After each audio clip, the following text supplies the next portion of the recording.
Hey everyone, and welcome to another patch note review. In this video, we'll be bringing you up to date with the recently announced PvP balancing hotfixes that we've all been waiting for. I've consulted directly with some of our experts to break down exactly what these changes mean and how they're going to impact your game. So let's jump right into it. And to kick things off, let's start by taking a look at the survivability buff to our beloved little pets. Players now deal 20% less damage to DK, Hunter, and Warlock pets. But what exactly does this mean? Well, for the most part, this won't have too much of an impact for DKs and Warlocks, given that DKs already have quite a short CD on summoning their pet, and Warlocks currently sacrifice their pets. With that being said, this change is especially good for Hunters, as they previously struggled with keeping their pet alive. Cleaves would just sit on a Hunter and tunnel them down, while also putting damage into their pet, and once a Hunter's pet is dead, they would become much easier to deal with. So, without a doubt, this is definitely a welcome change for Hunters, and will hopefully be an impactful buff for them. Next up, an excellent change to 2v2 arenas, as they will now once again start at 20% dampening. Having 2 start without dampening was really bad for classes without a Mortal Strike effect, as healers would have an incredibly easy time healing through their damage. Games were literally lasting up to 10 minutes, which pretty much no one enjoys, especially in matchups where teams benefit from playing to live instead of trying to win the game. So this is definitely a welcome change, and will hopefully make 2v2 once again be more about trading cooldowns and making offensive plays, as opposed to just dealing damage and winning because you have a Mortal Strike effect and your opponent doesn't. Moving on, we've got a much anticipated nerf to Night Fae Druid, especially their signature Covenant ability, Convoke. Convoke the Spirits will no longer cast Full Moon and Feral Frenzy when engaged in combat with enemy players. This is an awesome change once again, as this removes the randomness of getting one-shot by Convoke, which has been happening at all levels, ranging from the lowest ratings to even the top of the ladder.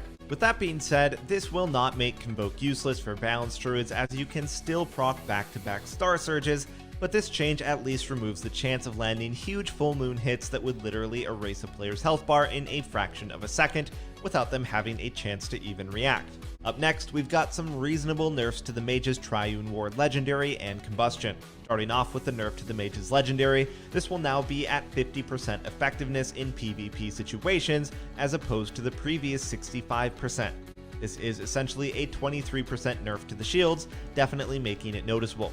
We expect this to make it easier for teams without a reliable offensive dispel to pressure mages. Previously, mages would be almost unkillable for these types of comps, so it will be easier to force defensives like Ice Block and Cauterize from a mage if you don't have an offensive dispel, which makes this nerf really great for any comps without. With all that being said though, we don't expect mages to drop this legendary, as it will still be really strong. This nerf simply brings it more in line with where it should have originally been.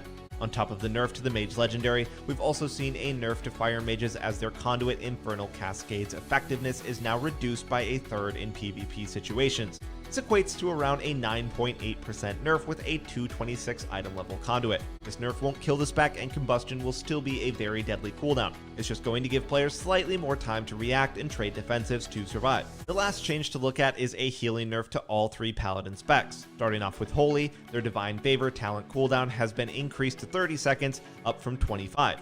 And the casting speed benefit has been changed from 60% down to 30%. The additional 5 seconds on Divine Favor isn't the biggest deal. However, it may occasionally force cooldowns out of the Paladin, where he previously would have been able to cast without the risk of an interrupt. However, the casting speed reduction here is what counts. It will be a relatively impactful nerf, especially against teams that have an offensive dispel. This is especially true for Resto Shamans and Mages, as they will have a much easier time using Purge or Spell Steal to remove Divine Favor and interrupt the Holy Paladin. And finally, we have the much sought after Word of Glory nerfs for Ret and Prot Paladins. Word of Glory's healing has been reduced by 20% in PvP situations. Previously, a Ret could essentially keep their team alive on their own while their healer was CC'd for extended periods of time. Although this change most likely won't impact pre-dampening, if you're able to secure long CC chains on healers, it will become harder for the Ret to just out-heal everything with ease.